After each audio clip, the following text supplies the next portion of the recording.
చదువుటకు అర్హుడనా, ప్రార్థించేటందుకు నే అర్హుడనా, చర్చిలోనికి వచ్చేందుకు అర్హుడనా, నేనెందుకు పనికిరాని వాడనయ్యో, వాక్యాన్ని చదువుటకు అర్హుడనా, ప్రార్థించేటందుకు నే అర్హుడనా, చర్చిలోనికి వచ్చేందుకు అర్హుడనా, నేనెందుకు పనికిరాని వాడనయ్యో. అలా అనొద్దు నిశ్చయించుకున్న ప్రత్యేక వ్యక్తిని, అలా అనొద్దు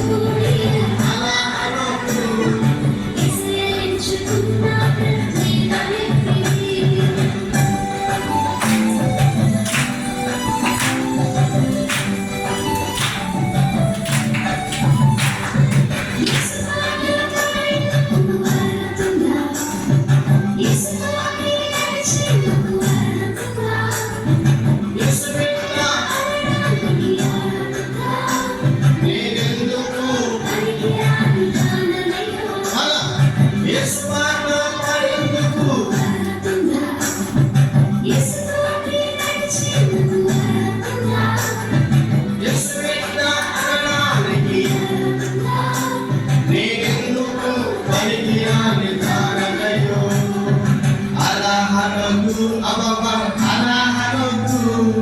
నిశ్చయించుకున్న ప్రత్యేక వ్యక్తి